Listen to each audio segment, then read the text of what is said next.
This is Gridiron Graduates, a weekly podcast covering all things football. Episode number 9, Polarity Switch. Recorded August 5th, 2015. And hello again, ladies and gentlemen. Welcome back to another edition of the Gridiron Graduates. Sorry we missed you guys last week, but we're back in action tonight and ready to bring you back some quality football discussion. As always, I'm joined by my good buddy Ian Wharton, who has made the long trek from Houston to Virginia, and he's now doing well and back in action. How's it going, Ian? Oh, it's great. It's great. Like you said, just glad to be up and running and getting ready for the season. We have football this Sunday, I do believe. And Thank God. Yeah, that is pretty unbelievable to say. It's been a long wait. But so nice. I know it's only the preseason, but the Hall of Fame game just has a nice feel to it because we at least get to watch some kind of live football for the first time in about 6 months. You know? Definitely has felt like it too. It's been a long off season with all these silly storylines. So before we finally get going with some live games, we got a couple more divisions to go over, so we're going to jump back into where we left off last time. And we're going to start talking the two North divisions. And we'll start over on the AFC side, and we'll start with a team that was quite interesting to watch last season, mostly due to one certain player, and that being the Cleveland Browns. And obviously that one player was Johnny Manziel, who came in during the season and really didn't show a whole lot, which led to the Browns bringing in Josh McCown, a quarterback. Now you have the issue of last year's other first round pick, Justin Gilbert,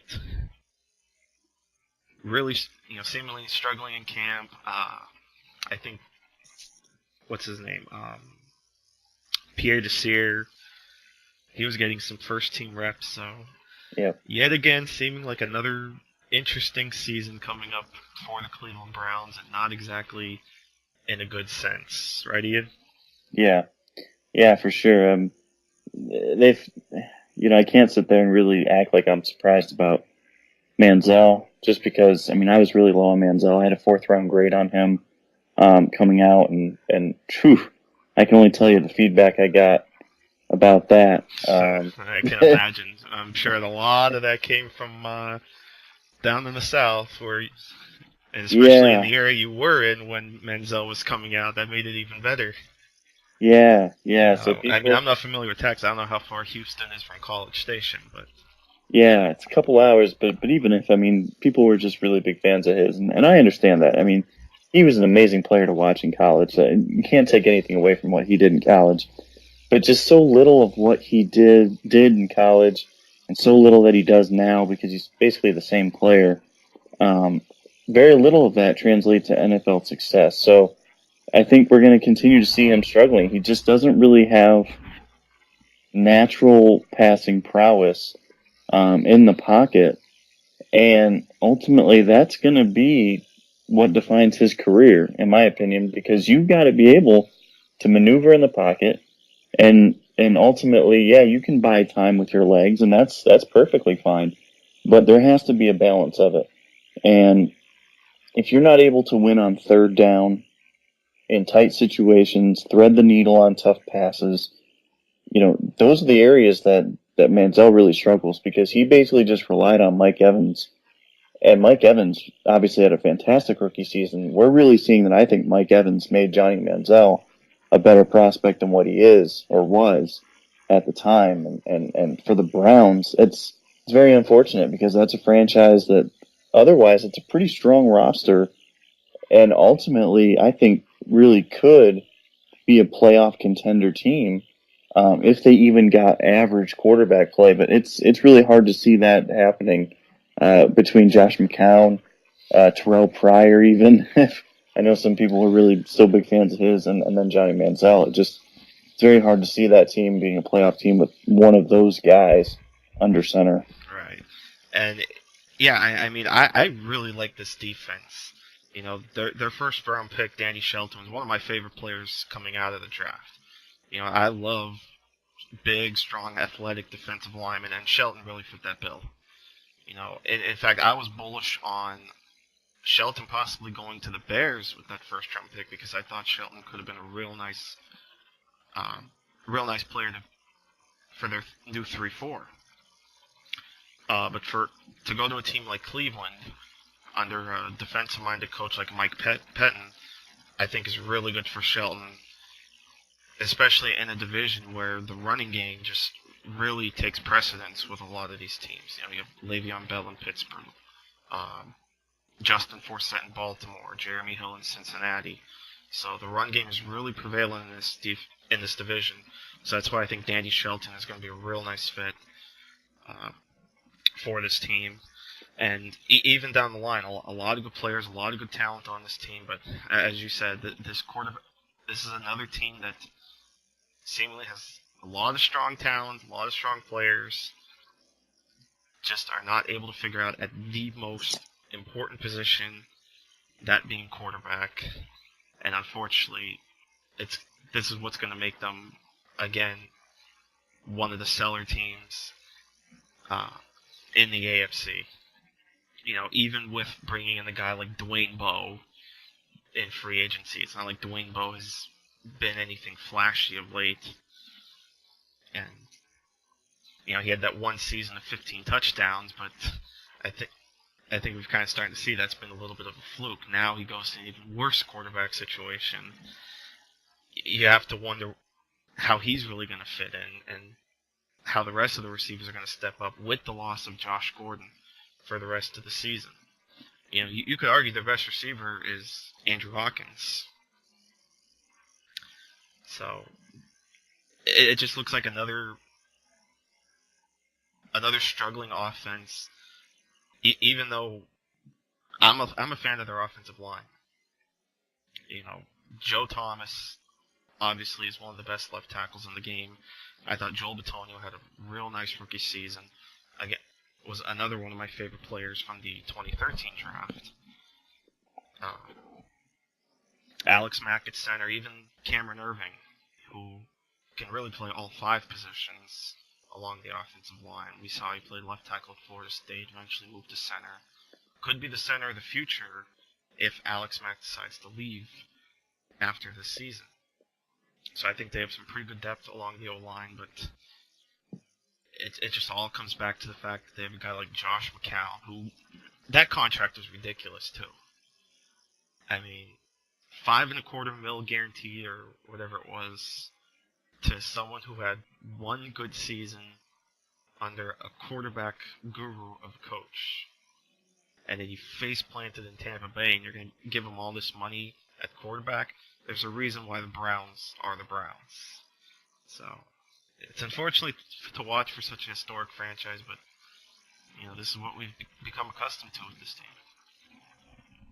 What do you think this team ends up with, wins and losses wise? Probably about a 4-win team. You know, it's really hard to see whoever the quarterback is. I mean, we're going to assume it's Josh McCown. You know, there haven't been any reports saying that Manziel's closing the gap or anything like that. This is McCown's job to lose. And even still, this is going to be a sluggish offense. Really hard to see them winning too many games. Which just makes... And the fact that they have a new offensive coordinator, very inexperienced offensive coordinator, you know, because I don't know much about John Filippo.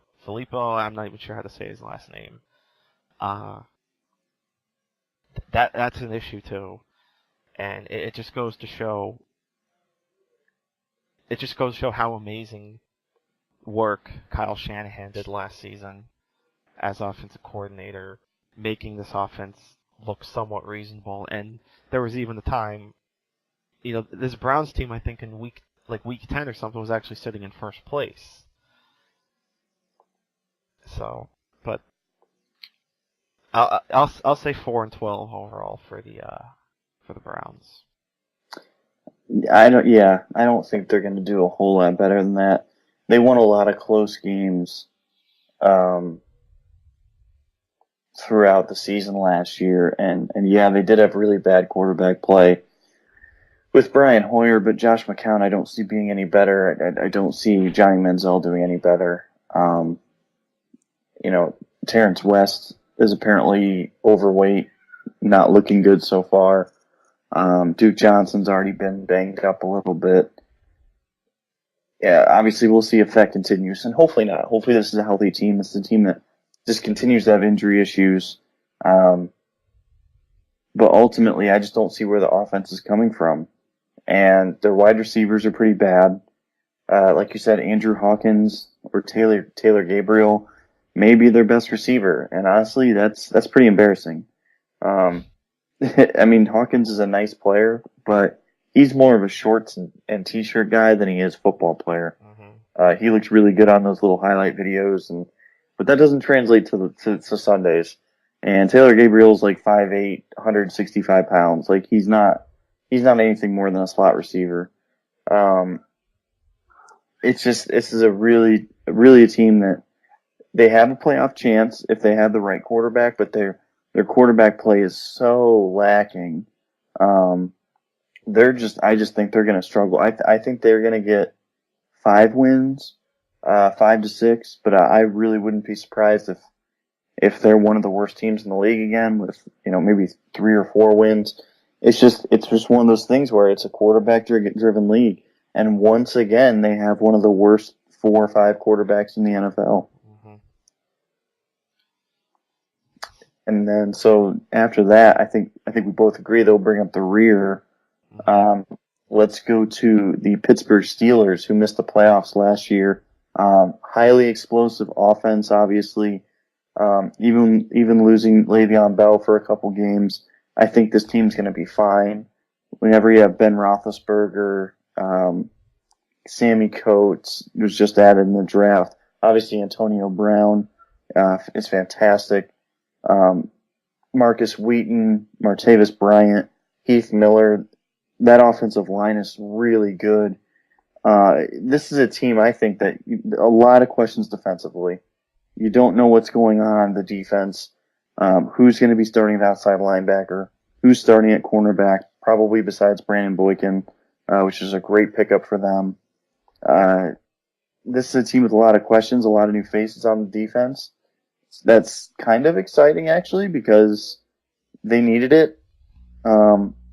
But this is a team, to me, the Steelers, they are a very boom or bust team, and I think they're going to be in a lot of shootouts, which, for better or for worse, like I said, makes them kind of boom or bust.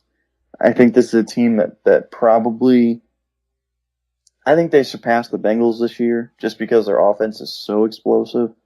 I could see this being a 9-win team in this division, but again, on the other hand, I could also see it being a 6-win team because if one of their big offensive stars goes down and misses a significant amount of time, I don't know if they're going to be able to outgun much of their competition without a guy like maybe either Roethlisberger or Bell or even Brown and maybe another receiver. It's not that they don't have depth. It's just it's really hard to outscore people every single week.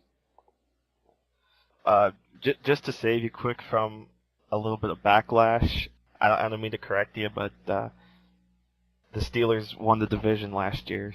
Oh, okay. That's okay.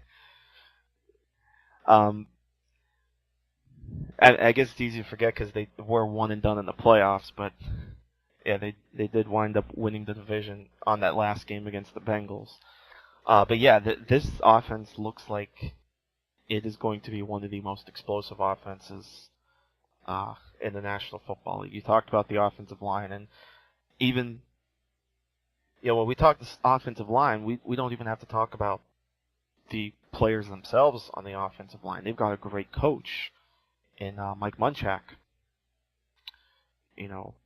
who is a Hall of Fame offensive lineman himself and has been one of the reasons why this offensive line has seemed to improve and has helped this offense get a lot better. And how about some love for Todd Haley? Oh, For yeah. a guy who had a disastrous run as head coach of the Chiefs, he has really made a name for himself the last couple of years as a Steelers offense coordinator. So that's why it kind of surprised me, but in a way I can understand it when I saw a report the other day, a Roto-World blurb, saying that, I think this was Ian Rappaport reporting this, that Todd Haley may be back among the head coaching ranks, maybe a head coaching candidate in 2016. Yeah. Which, like I said, for how bad he was as Chiefs head coach, it's really amazing to see how he's climbed back up the ladder and got himself back into this position. But yeah, obviously we know Antonio Brown has become one of the best receivers in the NFL. What was interesting to me, though, the other day was seeing that Ben Roethlisberger touted Marcus Wheaton as the number 2 back, or the number 2 receiver, when all the talk all off season and all the hype has been that Martavis Bryant would be the breakout star. Yeah. Now, I have no problem with Wheaton. I think he's a good receiver, too. But Bryant really came onto his own, because I think it was Bryant last year who had, 8 touchdowns? Or something like that. Yeah, his impact on the offense can't be understated. Right. So, that doesn't mean Bryant's not going to get his own. We're not sitting here saying the Steelers are going to run 2 receiver sets all the time. They're going to run 3 wide sets, and Bryant's going to get his. Wheaton's just going to be there as well. I'm curious to see how long it's going to take Sammy Coates to develop. Because he seemed to be one of the hot names at receiver throughout the draft process, but I think people started to catch on that his hands just weren't that great coming out of Auburn, and he had all those drops, and that's why he dropped all the way to the 3rd round. But he's certainly going to be a guy that I'm going to keep an eye on during some of these Steelers preseason games. And then you mentioned the defense, and obviously I have to talk about Brandon Boykin. Following the Eagles all this time and them being the team I'm closest to. It was surprising, but after thinking about it, it was also understandable that the Eagles traded Brandon Boykin, and we'll discuss that more on the Eagles side when we get to them. But on the Steelers side of things, they're getting a great cornerback. They're getting a guy who I think can play both inside and outside for them. And without a doubt, this was a position of need. I know they drafted a couple of corners in Senquez Golson and Doran Grant, but I think it's Golson right now that's dealing with a shoulder issue. So yeah, that may have led to them going ahead and making this trade. And really, it was, from the Steelers side of it, I think they got really good value. At most they're giving up a 4th round pick for Boykin. Now the question is this just a 1-season rental, or are the Steelers going to be able to re-sign him at the end of the season? But obviously that's a question for down the line. In terms of 2015, like I said, this is a guy that I think is going to step right in, insert himself in the starting lineup immediately. May end up starting on the outside and may push a guy like William Gay to nickel. So he's going to be interesting to watch. Shamarko Thomas is another guy that's going to be interesting to watch. I remember going through some of my mock drafts and almost maybe about 90% of the time pegging Landon Collins as a Steelers pick in the 1st round because I thought they'd be looking safety. But obviously they didn't take they obviously didn't take Collins, so maybe they see something they like in Shamarko Thomas. It also helped that Bud Dupree just happened to still be sitting there at 22. Let me ask you quick what your thoughts were on the Bud Dupree slip and how he might fit in the Steelers offense, or the Steelers defense, excuse me. I like the pick as far as is really good value. I think that he's a raw player that really needs to develop his technical aspects, especially with his hand usage. There were a lot of times I thought that he just kind of seemed lost. And I think that's something that with experience that you hope continues to get better and better and better and better. There's no real reason I don't think that it won't necessarily. His athleticism is so clear. I mean, he is just an elite athlete in the truest sense. And I think that that's something that is really interesting that the Steelers would invest in, because historically, if you look at guys like Jarvis Jones, they didn't really care about analytics and what it meant to be a very athletic team, especially on defense. But it really matters. It does actually matter, and we know that now. And I think for them to add a player that is really at the top of the food chain as far as his personal athleticism, I think Dupree's a guy that, as he continues to kind of develop his technical game, I think that he could be a real impact player in the very near future. And they're going to need him to. They're absolutely going to need him to. So what do you think? What do you think win-wise for this team? I think they're going to get 9. Okay. It's a tough division. The Right. defense have a lot of questions about. I think 9 would be a pretty solid season. I think that gets them into the playoffs as well. Yeah, I'm gonna, because I've been going back and forth on who I think is gonna win this division, but I think I'm gonna go ahead and stick with Pittsburgh, and I'll go. I think I have them pegged for 11 wins, because actually the other day I kind of went through some win projection numbers, and just to kind of make sure it evens up. And I think I gave Pittsburgh 11 wins and a repeat division title. But as you said, this is a tough division. They could get as many as 11 wins. They could maybe be an 8-8 team with how these teams are going to beat each other up. But for now, I'm going to stick with 11 wins. And just a little bit of a fantasy note, guys, don't be afraid of Le'Veon Bell, as we talked about. He's still one of the premier running backs, and he's only going to be out 2 games now. So that's a slight dent in the fantasy season. And when he comes back, I think he's just going to tear it up. And for me personally, he's going to be my keeper in the friendly league that I'm in. So just throwing that out there. Let's move on. I think we'll talk about Cincinnati next. Another team that's always fun to talk about and kind of fun to pick on as well, because they're so good in the regular season. But for whatever reason, things just fall apart at the worst possible time. Because this is now, 4 years in a row they've been to the playoffs, and 4 years in a row they've been one and done. Right. Which is why I really think, I still think they would have done themselves good by drafting Teddy Bridgewater. But what do I know? I just watch football. Again, another team that talent all over the place.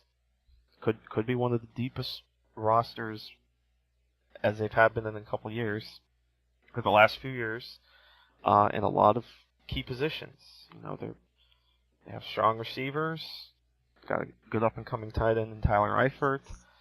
I like their offensive line, like their defense. Really hope Geno Atkins comes back, though, because when he's healthy, he is a fun player to watch. Yeah. So, him being injured last year, I think, really hurt this team, and was one of the reasons why they didn't repeat as division champs. So hopefully he can come back strong. They brought back Michael Johnson to help their pass rush, because Lord knows they need it. Even just look at the numbers. This team was for as good as this defense looked on paper, this was one of the worst teams at rushing the passer last season. They have the fewest sacks, I think, last season, which was pretty surprising for a team like the Bengals. So they're hoping Michael Johnson can come back. Unfortunately for them, Vontaze Burfict is on the PUP list, which is tough because Burfict really turned into a very nice player. But I think he's only on the active PUP, so he might come back, hopefully. But overall, once again, it comes back to the quarterback. For as good as this offense is going to look, I love Jeremy Hill. I like watching Gio Bernard play. But, boy, Andy Dalton. The fact that he got booed in his home city during the MLB All-Star game, I think that should tell you all you need to know about what the fans in Cincinnati think of their quarterback. But, so I'm just not sure what to think of this team. Yeah, it's a tough team because they're so limited at quarterback, and it's just like the Browns. I mean, although Dalton's good enough to obviously get to the playoffs, we've seen that. He's not going to hold them back too much during the regular season. Obviously, he holds them back a little bit, but the big issue really comes in the playoffs because the field shrinks and everything just changes in the playoffs. And ultimately, is Dalton a guy who can get hot like Joe Flacco did a couple years ago and lead his team above and beyond really what we thought was possible? So, can I answer that? I would lean toward no, just based off of what we've seen so far. And there's no real reason to think that he's going to. Obviously, though, things change really at the drop of a hat. So ultimately what it comes down to me is, will Michael Johnson's, now that he's back in the fold, is that going to be a big enough addition? Or is it still going to be the old kind of slow defense that relies on great secondary play that like they were last year? Because ultimately that's not enough.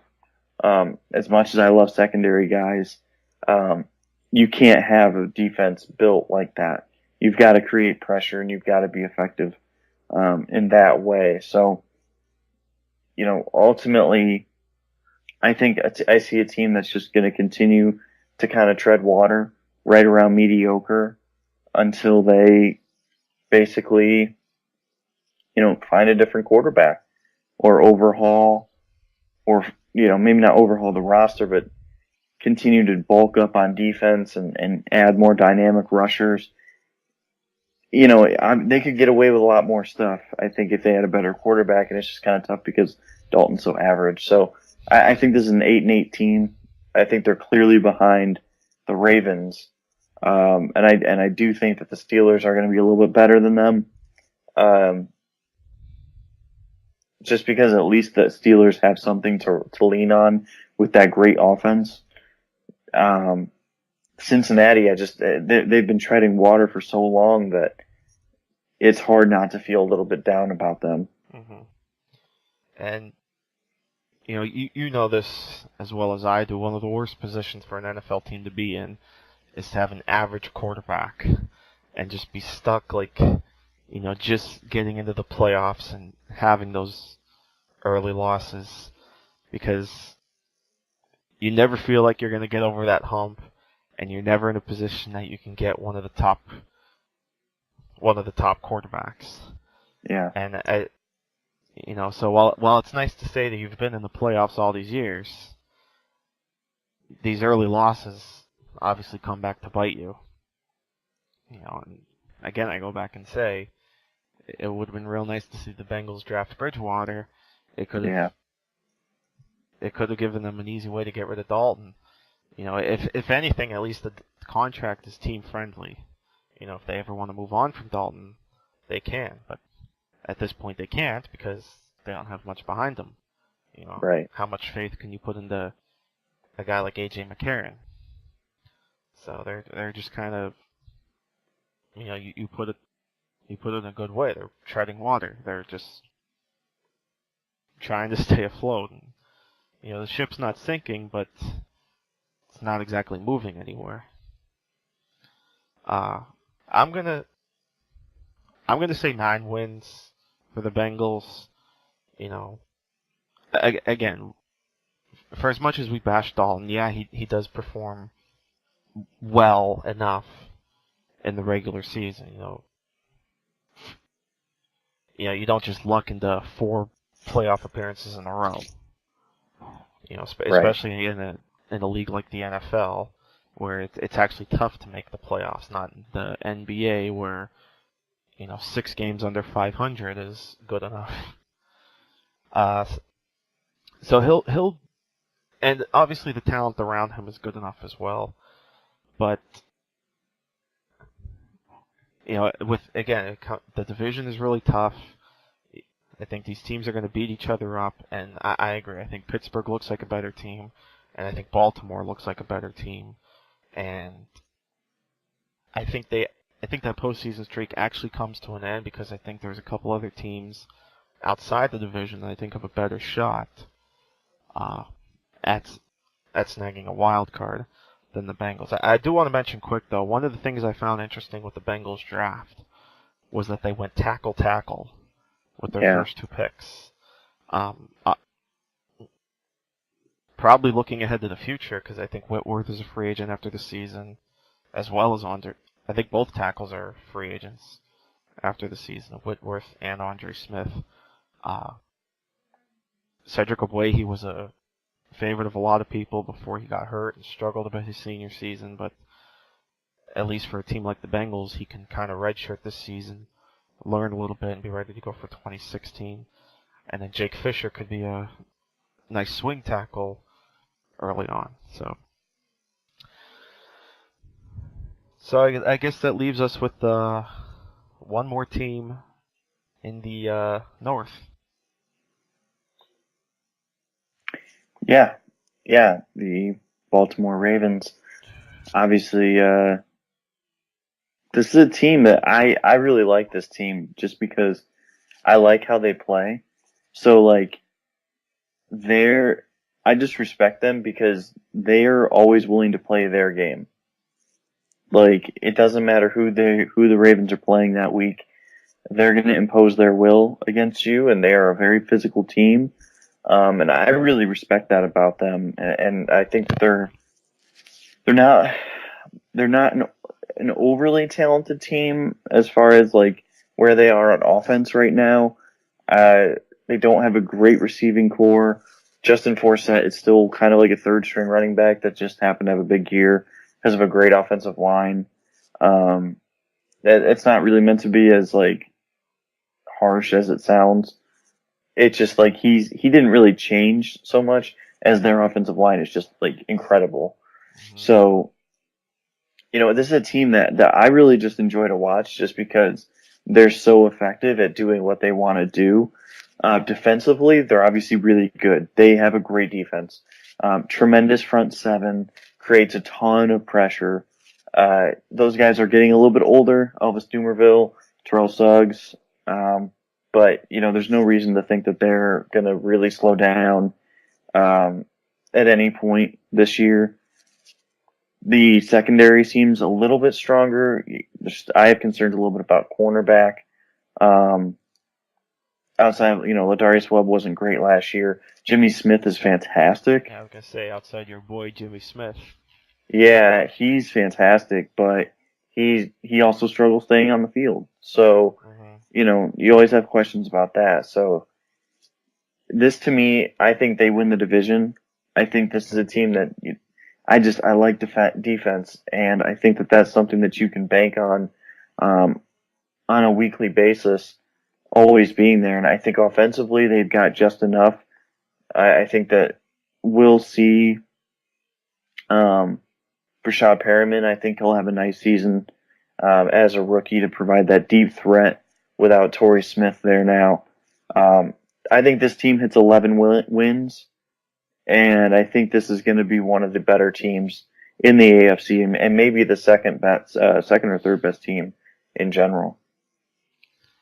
And you mentioned injuries in the secondary, and doesn't get much more of an injury than a season-ending injury. Why not see for yourself? What's in your wallet? Well, that was probably on Right. my end. Sorry. Oh, you're good. But yeah, so we just lost Matt Elam for the season with a torn biceps. So now it's a question of who's going to step up at safety for the Ravens opposite Will Hill, and it sucks for a guy like Matt Elam because he was hoping to continue to develop, and but unfortunately injuries happen, and I'm kind of screwing this up. It's one of those things like you have an idea what you want to say, you just don't know how to say it. Yeah. No, you're good. Yeah, it's a really tough break for them because Yeah. they have. Here's the thing, though. It's interesting because they have 4 good safeties. Like Matt Elam isn't an overall good safety, I don't think, but he plays a specific role for them. So he's good as like a downhill player inside the box. But then if you look at what else they had, like Kendrick Lewis, Will Hill, I think those guys are going to be back in coverage more often than not.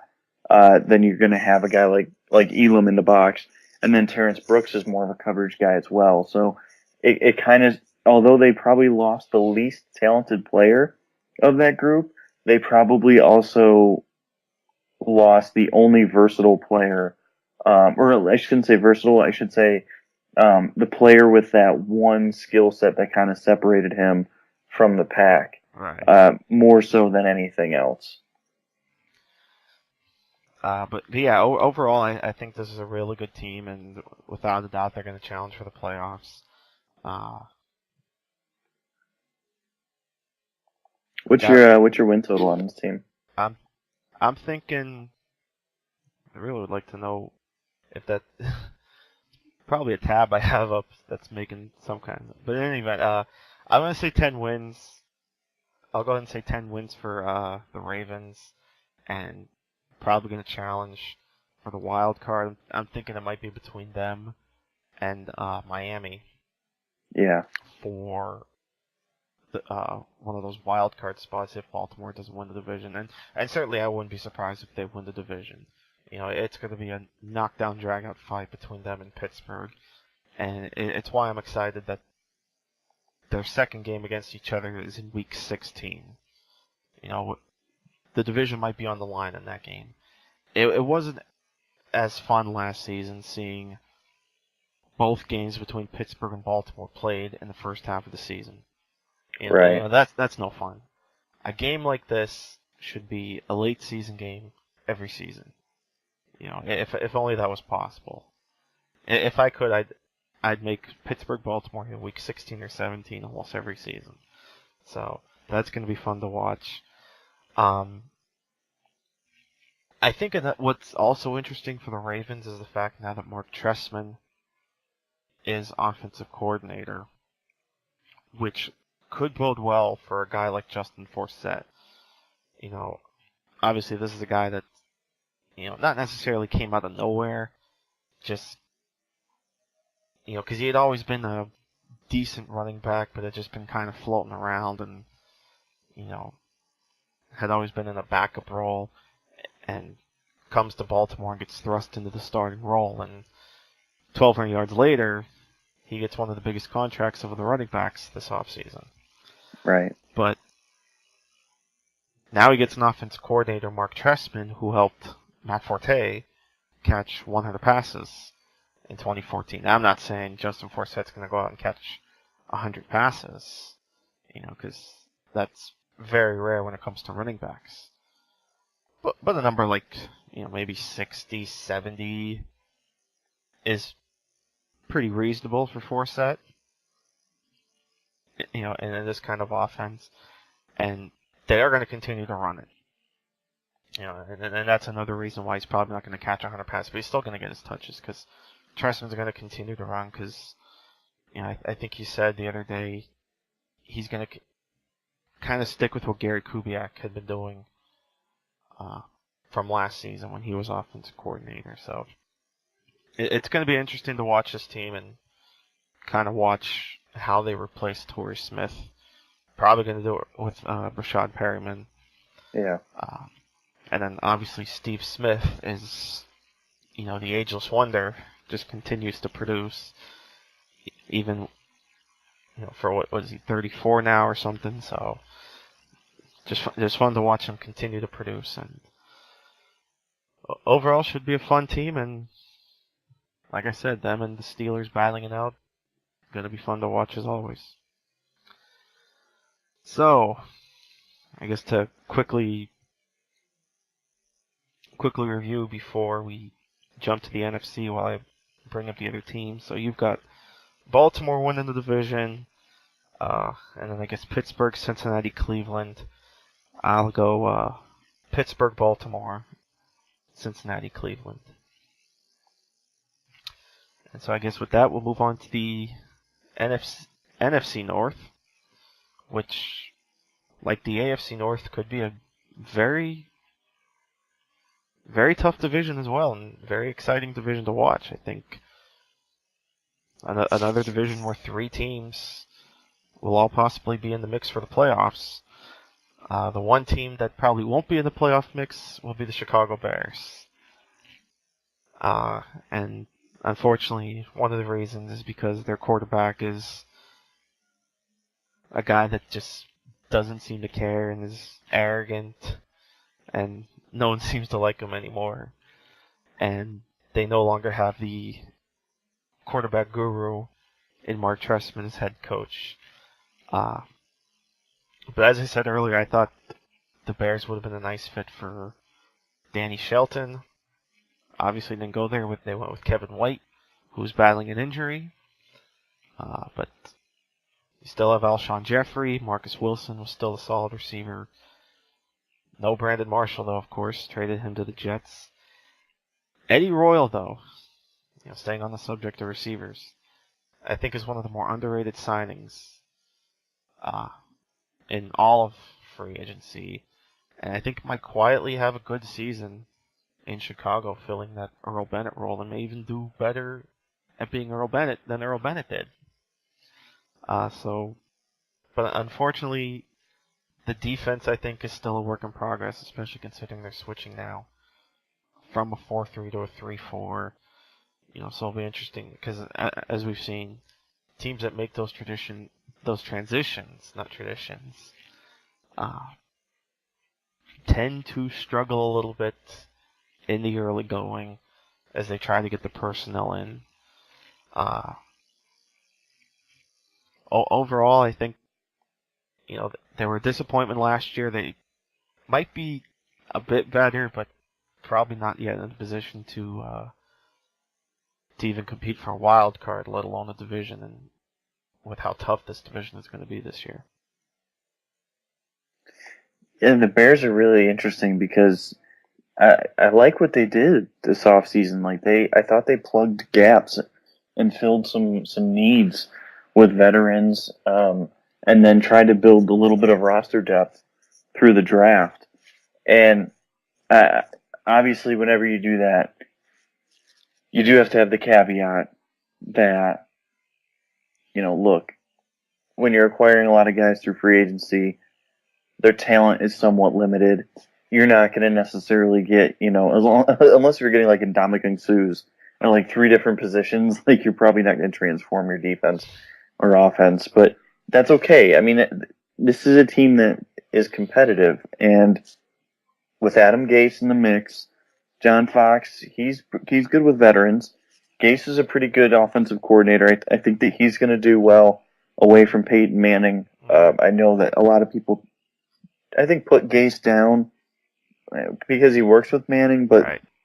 you can have two really smart offensive minds on one team. Like, I think it's just kind of unfortunate sometimes how guys like that get kind of the crap end of the stick whenever they work with a great quarterback. I think he did some really good things there with what he was working with to maximize the talent, and I think he'll try to do the same thing with Kevin White, Alshon Jeffrey, Eddie Royal. I mean, these are guys that can really play with the ball in the air, and they can go get the ball, and they can make Jay Cutler a little bit, more effective. The question is obviously, I think, on offense, the offensive line And can they keep Matt Forte continuing going strong? Because Forte is a huge game changer when he's healthy. And if they lose him for any significant amount of time, it's a pretty scary thing what could happen to this offense. Just because he's just so good. And it's really hard to try to fill those type of shoes. Defensively, I love Pernell McPhee. I love that acquisition. This is a team that's looking a little bit better as far as pass rush. Terry Williams at defensive tackle and nose tackle. I think he may end up splitting a lot of reps with Eddie Goldman. Williams is super, super dangerous as a pass rusher. Even at like 330 pounds, he's just a monster in the trenches. And Goldman is a tremendous run stuffer and a great block eater. So I think in that 3-4 front, he's going to do pretty good. I think Will Sutton's going to probably lose a lot of snaps to those two this year.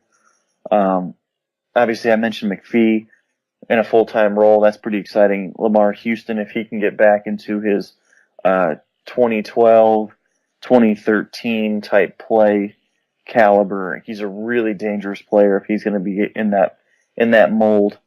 The secondary is a little bit better. You worry about Tim Jennings, but Kyle Fuller, year 2, should go a little bit smoother. He had some good moments, and he had some really rough moments as well. Antrell Roll was a great acquisition. And then obviously year 2 of Brock Marine. Adrian Amos coming in as a rookie. I just like what they did as far as adding a couple guys that can come in right away so that you're not really relying on undrafted free agents to make a difference. Because it's one thing when a veteran makes a mistake. It's another thing when an undrafted free agent or late round pick is off the streets and just, getting way too many snaps.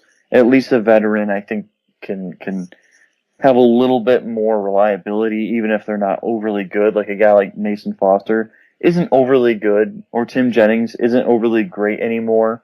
But their performances should be a little bit more evened out than necessarily a rookie would be. So I think there is some value in that. And like I said before, I think John Fox is a good coach for that. He's got a track record of doing fairly well with those type of players. Mm-hmm. Ultimately, I think the division's a little too tough. I think this is probably the last place team in this division. But I say that, and I do believe this is going to be a pretty competitive team. I think they're probably going to get to maybe 7 wins on the year, 6 or 7 wins, and be in most of those games. Most of their 16 games, I think they're going to be right in it till the end, and that could really help Cutler's outlook because I don't think he's a player that could be really moved on from with ease until his contract kind of allows a release at some point. Right. And so I think for the best case scenario for them is that they up his trade value so they can at least get something for him. Yeah, that's been the killer for the Bears. Is the contract has been eating them alive these last couple of years. Yeah. And it's going to continue in the next. I think $10 million of his salary for next year is already guaranteed, so they're kind of locked into Cutler. I'm going to agree with you and say 7 wins. They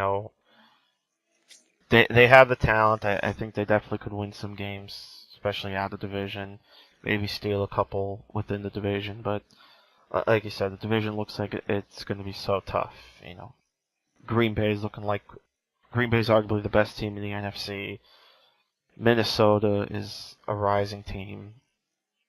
Even Detroit, for the losses they had, still going to be a pretty good team. So, somebody's got to finish last in this division. I'll go ahead and say Chicago as well is going to be that team. But, for sure they'll definitely be a competitive team. And obviously it starts out early, Green Bay week 1. So we could get an early sense of what this team's going to look like going up against, the cream of the crop right out of the gate. So, with that in mind, I guess we'll move on and talk about the Lions, who, like I just mentioned, a lot of free agent losses, the big one obviously being Ndamukong Suh, leaving for the Detroit Lions, but they tried to plug in that hole by acquiring Haloti Ngata from the Ravens for a couple draft picks. Nick Fairley's also gone too, though. He's in St. Louis. So certainly going to be a new look defensive line with guys like Teron Walker and maybe a guy like Karan Reed having to step up this season. Obviously, we don't have to really mention the talent they have on offense. Obviously, Calvin is still Calvin. Golden Tate really has settled in Detroit. Really has shown that this is a good type of offense for him to play in. Has, really played well last season. I think he's going to continue to play well. Offensive line's interesting, though. Riley Reef is kind of up and down at left tackle. Not sure what his future is. Travis Swanson played pretty decently at center. Larry Warford, I'm a big fan of. I think he's a mauler. And miles on every purchase. It's no surprise they give it sky-high ratings. There we go again. It's probably the draft. I have a draft tab up for some of these teams. I have a feeling that's what it is, since I just closed it. So sorry about that. But yeah, I'm a fan of Larry Warford. And one of the key cogs of this offensive line. Amir Abdullah, as the rookie running back, I think is really going to help this offense. Especially with Joik Bell being on the PUP list. I think there's a big opportunity here for a guy like Abdullah to step in, get some carries, get some catches, and maybe kind of be like the Reggie Bush role, and help out a guy like Matthew Stafford. So another interesting team to watch, but I don't know. I just get that sense that they're going to drop back a little bit. The loss of Suh might be, well, it's obviously hard to replace the talent level of a guy like Suh, even with bringing in a guy like Haloti Ngata. So I just have a feeling they're going to take a bit of a step back. Tough schedule, obviously, playing the NFC East. They have a second place schedule. So we'll see what happens with Detroit. Yeah, I know it's a sensitive subject with Detroit fans about the defensive tackle position, and I get it. I mean, they want to be optimistic. Obviously, adding a guy like Haloti Ngata and Tyron Walker. Walker was really good last year for New Orleans in a limited role. If he can do that on a consistent 600 to 800 snap basis, then he's going to be really, really good at defensive tackle. Ngata is obviously not going to play as much. He's a rotation player at this point. Still a good player, but he's still more of a rotation player to keep him fresh. I think you worry about just certain positions here. I mean, you mentioned offensive line. LeAdrian Waddle, their right tackle, started out on the PUP list. Jason Jones, defensive end, PUP list. And you've got Stephen Tulloch coming back from major injury last year. And, there's just these little things. Kyle Van Noy probably going to start this year at outside linebacker, but he didn't really play much last year. So there's just a lot of little questions here and there. Is Matthew Stafford ever going to become any better than what he's been? I mean, I've pretty much closed the door on that. I think that when you're looking at a guy playing since 2009, he's literally the exact same player that we saw at Georgia. I haven't seen any improvements, and I haven't seen any real decreases in his play. He's just kind of is who he is. The stylistic change that he's had is that he's not really going for the big play as much, which is kind of good because he's not quite as turnover prone as he was. On the other hand, though, is he able to ramp up the positive plays a little bit more without sacrificing his efficiency? So it's a very difficult thing to do, and honestly, I don't think there's any reason to think that he'll be able to. Like I said, I think at some point in the NFL, you are what you are, and I don't think things really change except for except for the situations around you and maybe like the systems that you're in that can really help. So um, I'm really worried about his outlook. I think he's a guy that they've committed a lot to, and I think he's the wrong guy to commit to. Like, he's good enough to commit to, but the problem is when like you commit to him, you've got to have like a perfect situation around him, and I don't think that this is his perfect situation. Um, I'm with you. I'm totally with you on Amir Abdullah. I think he's fantastic. I think he's going to easily claim the starting job, and I don't think it's going to be an issue at all. I think he's going to be very productive for them, whether as a receiver or as a running back. Um, their defense is probably going to be really good again, even with those small question marks, just because it's pretty good mix of veterans and young guys. But the young guys have kind of proven themselves. I think the big storyline for me is going to be whether Ziggy Ansah can be a number one rusher without Sue in the middle. Um, ultimately, I'm kind of with you. I think this is a team that doesn't make the playoffs. I think they're an 8-8 team again. Really, really right around mediocre again. It's really hard to win in the NFL with, like, as I've mentioned, I'm going to keep mentioning for all these teams that have like average to below average quarterbacks. It's really hard to win unless if you have an elite unit, either offensively or defensively. And then when the other side of the ball is kind of like, so like you look at Detroit and like defensively, they're close to an elite unit. But offensively, you just don't really know what you're getting because there's just so much variance in the offensive line over the last couple of years because of injuries and such.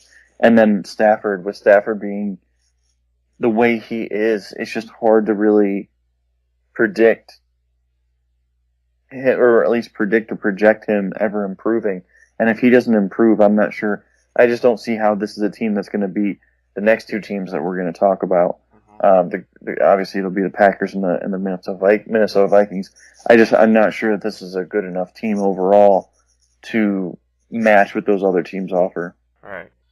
And a quick note too. It's interesting going back to the offensive line. The Lions were actually one of the teams that brought in Goster Cherilus for a visit. Former Lion, and Cherilus obviously underwhelmed, especially for the contract he was given by the Colts. So it'll be interesting to see if the Lions go ahead and bring back Cherilus just to kind of add a little bit of depth along the offensive line. But yeah, I don't know. I don't know if I mentioned this before, but I'll say 9 wins for Detroit. And again, I think they do miss the playoffs. Again, a matter of, the division is really going to be strong, and we're not sure how Stafford's going to do, if he's ever going to improve, because you could argue he was one of the reasons why Detroit kind of faltered at the end of the season and in the playoffs. Because they had a chance to win the division, they couldn't do it. They had their chance to win the playoff game against Dallas, didn't do it. I know there was the missed penalty, the late flag pickup, and then Dez running onto the field, which I still say should have been a personal foul on Dez, but that's besides the point. But in any event, you could argue that Stafford was one of the reasons why this team didn't go further than it possibly could have, and why this team may take a step back in 2015. A team that I think is going to take a step forward in 2015, though, big step forward. My boy Teddy Bridgewater, the Minnesota Vikings. Love me some Teddy. And, really think this is a sleep. Well, I guess we really can't consider the Vikings a sleeper team anymore, can we? Probably not. Probably not. I mean, whenever you get a guy like Adrian Peterson back, Yep. It's going to be hard for not everyone to love you. I think in February this team was a sleeper team. Yeah. But now everybody's jumping on the Vikings bandwagon, which I don't know if I should feel good about that, because, I've been on the bandwagon a while, but also the fact that it's like, okay, everyone's starting to think of the Vikings, so you can't really, they're not exactly a dark horse anymore. When everybody's jumping on board and saying, oh, the Vikings are going to be good. but for good reason. You know, you mentioned Adrian Peterson's coming back, and Peterson hasn't played a game in over a year. Yeah. So the fact about a year because so he played in fact the that first game. Yeah, he played the first game last year, I think, right? Yep. Yeah. So the fact that he's coming back fresh, even at his age, is a scary thought. Fun for us to watch, scary for opposing defenses. Oh yeah. Defense, love it. Love what the Vikings have done on defense. You know, they've got quality at seemingly every position possible along the defense. You know, a guy like Sharif Floyd has turned into one of the better defensive tackles in the NFL. Everson Golson is a good pass rusher. Linebackers. Barr had an excellent rookie season. I think Eric Kendricks was a great pick in round 2. Is really going to solidify the middle of that defense. Cornerbacks. Xavier Rhodes, stud. Harrison Smith, stud. You know, so there's talent all over the place. And now that they finally have stability and talent at the quarterback position, this is a team that I think is going to go places. And especially the fact that Teddy actually has good weapons now to throw to. He traded for Mike Wallace.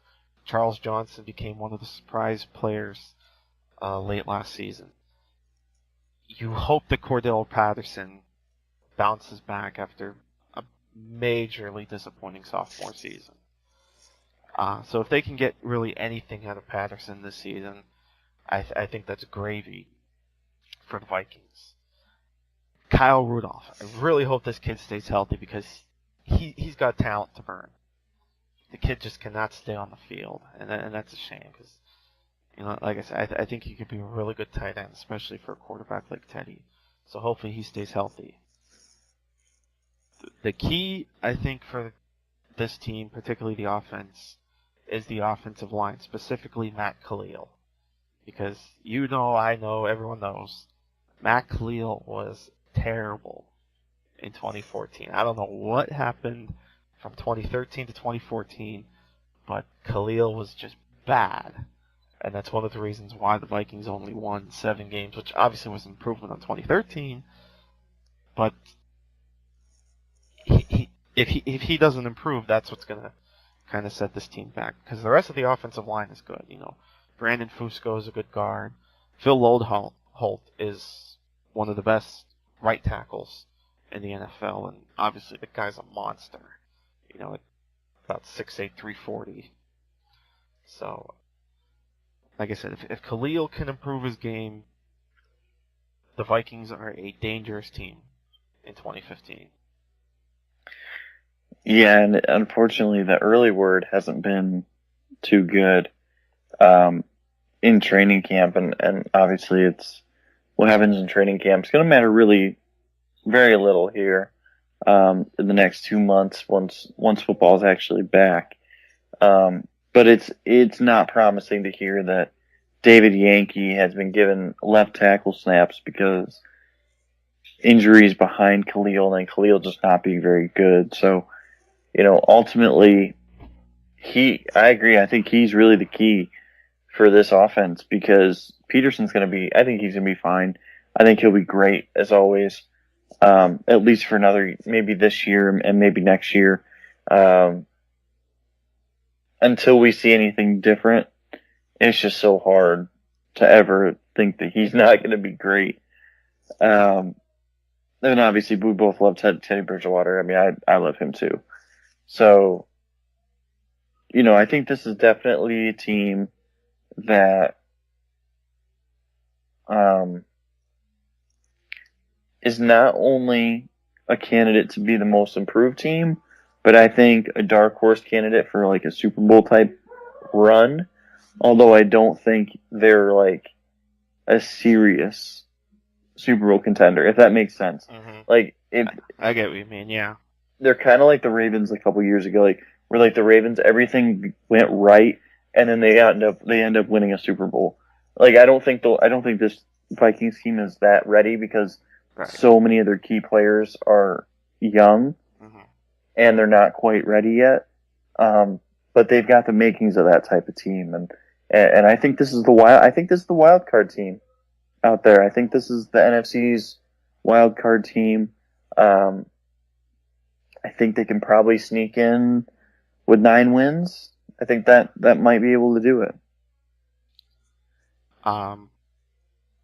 Yeah, like I kind of get what you're saying. Like this definitely looks like a team that can maybe win a playoff game or two. But, yeah, I'm not touting them to go all the way to the Super Bowl, but possibly in a couple years, if these players continue to develop and improve as we hope, it very well could be a Super Bowl contender. They're not there yet, but they're definitely trending in the right division. By the way, funnily enough, I'm just kind of scrolling through my Twitter feed right now. We were just talking about Matt Khalil. Arif Hassan, who's kind of live tweeting Vikings camp a little bit, tweeting that Everson is burning Khalil on the regular. Yeah. So, take that however you will. You could either take it as a positive for Everson or take it as a negative for Matt Khalil. Yeah. I'm gonna go. No, go ahead. I was gonna say definitely. I mean, Everson's a good player and he's a good rusher, but when so much focus is on Khalil, definitely, I definitely look at that negatively. Yeah, like I said, coming off the season he had in 2014, there's going to be a lot of spotlight on him. Yeah. So he really has to improve his play. I'm going to go a little bold here. I'm going to say they can actually get to 11 wins. Still going to get the wild card, though. I don't think they win the division. Yeah. But I think they have a shot to win 11 games. And definitely, I think they're going to be a wild card team.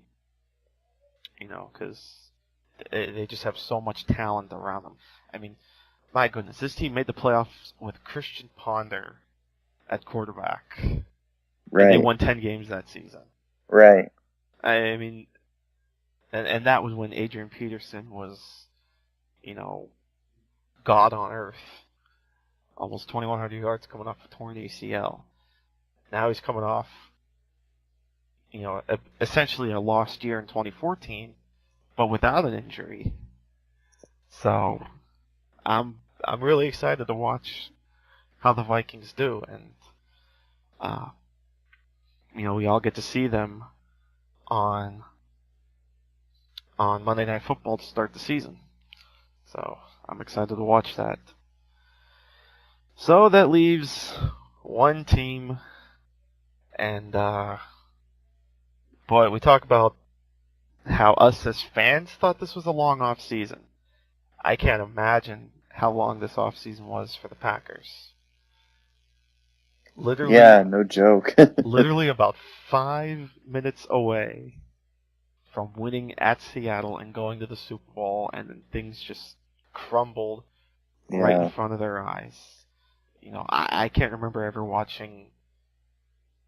We've seen bigger collapses point wise, right. lead wise, but boy, to have a 12-point lead, or excuse me, they had a 16-point lead, I think. They were up 19-3, I think, at one point. Yeah. I think it was 19-3 with 5 minutes to go. They're literally packing their bags, booking their tickets to Arizona, and everything just falls apart. Yep.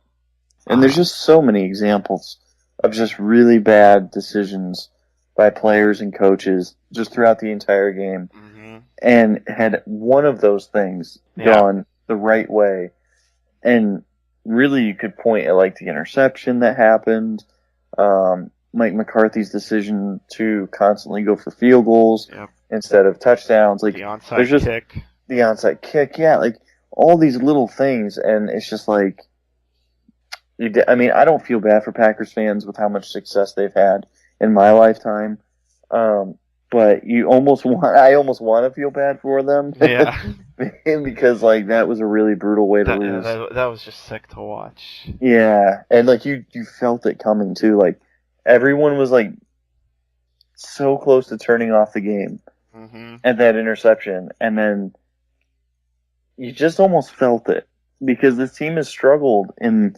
closing out the last few years, as good and competitive as they've been, but they've really struggled there trying to finish off opponents, and boy, I'm glad I kept it on because I was absolutely close. I was close. Even the 2-point conversion. Yep. Like, oh my goodness, how in the world did Russell Wilson ever complete that pass? Right. Like, just it was just I can't think of a more fun 5 minutes of football that I've watched than those last 5 minutes in the NFC Championship. You know, because obviously you and I didn't really have a rooting interest in this game. You know, obviously your team's in the AFC, so you don't even have to worry. My team didn't even make the playoffs, so we're just sitting there as fans and we're just watching in amazement. Right. But that was then, this is now, and now they have arguably the best team in the NFC. Funnily enough, this team did not sign any free agents from other teams. But you know what? That's the Packer way. Yeah. They love keeping their own, and obviously they've been very successful. You know, you bring back Randall Cobb, you bring back Brian Bulaga, and obviously they've drafted extremely well. I mean, there's not much to say about this team other than it just looks really, really good on paper. This team might have the best group of three receivers, the best trio of receivers of any team in the NFL. You know, everybody knows the Jordy Nelson, Randall Cobb combo. But for casual fans who may not have seen much of this guy last season, Davante Adams is really going to come into his own, I think, this season, and really going to star as their third receiver. And it's just going to make this offense that much better. And obviously Eddie Lacy in the backfield just going to just keep bulldozing opponents. Defense looks like it's going to be really good again. You know, front seven strong as always. Obviously Clay Matthews. You know, it doesn't matter where you put him, he's going to be effective, whether you put him inside or outside. Secondary's constantly improving.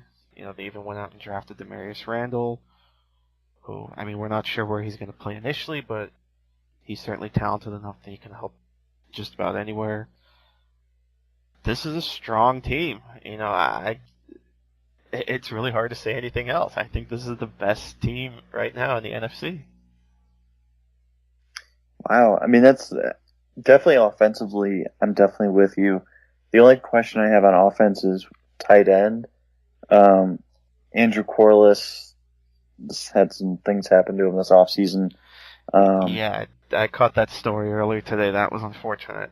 Very, very much so. And, you know, that not a lot of depth there. He and Richard Rodgers. Obviously, I think they'll be fine for Aaron Rodgers, but that's one position I look at that could possibly be upgraded a little bit. Mm-hmm. I'm with you on Davante Adams. I'm a huge Davante Adams fan. I think he's a very good player already, and I think that he's only going to continue to make his mark on this team. Defensively, I have some questions on the defensive line just because of Dayton Jones was suspended, LaTroy Guion, and BJ Raji. Their status for early in the season is really up in the air. All right. That could be a major issue as far as if those guys are healthy, if those guys are even going to be good enough to make an impact, even when they're on the field, just because they haven't really been good when they've even played. Their inside linebacker situation's a little weird. I don't know if Matthews is going to stay at inside linebacker, or because I know that wasn't the plan last year to keep him there, but they didn't add anybody else really capable of moving him back to outside linebacker. Jake Ryan was their 4th-round pick, but I don't think he starts. I think he's really a backup. Plus the fact that they lost 2 of their inside backers from last season. Yeah, to cut A.J. Hawk and to cut Brad Jones, and then to not replace them was really strange. That was an obvious position to me to upgrade, and they didn't. And in the secondary, to pick Demarius Randall was kind of weird, especially when they could have taken a guy like Malcolm Brown, and they really needed that help along the front more than they needed it in the secondary. So, it's just it's for me. I think this defense is still kind of lacking. Statistically, it's not an awful unit, and I think that they're good enough to win games just because the offense is so dynamically good. And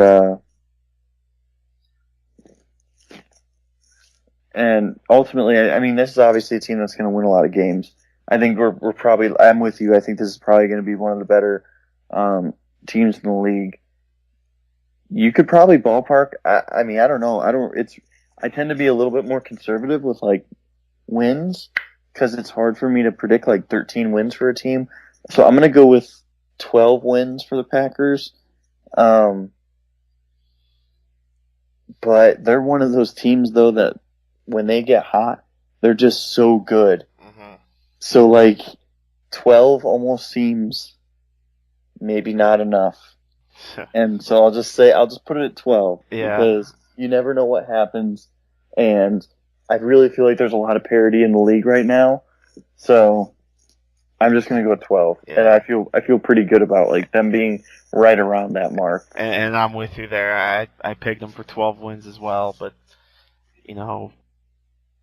13's not out of the question, 14's not out of the question, but I guess to kind of play it safe, we'll go with 12 wins. And even in we saw last year 12 wins was good enough to earn the number 1 seed. So Green Bay not only I think wins the division, but certainly will be in play for home field throughout the NFC playoffs. And we mentioned this back when we talked about the NFC West. That Week 2 game against Seattle is huge. It's an early season game, but boy, that game could go a long way to determining who the number 1 seed is. And I'm really obviously that's a game that a lot of people are going to be excited about. Not just for the fact that it could determine home field, but boy, revenge in the NFL is so sweet. Because these games are decided well in advance. So the Packers knew they were playing the Seahawks in Lambeau in 2015. They cannot wait to welcome Seattle to Green Bay. Obviously, they got to play Chicago first, but boy, when they play Seattle in Week 2, get your popcorn ready. That's all I have to say. But like I said, I agree. 12 wins, and no doubt they're going to be a Super Bowl contender. I guess that's it. 6 divisions down, 2 to go. We're really rolling through these. Obviously tonight was an interesting show because we had some mishaps with sound issues. You got some bonus sounds. Luckily they weren't bad sounds.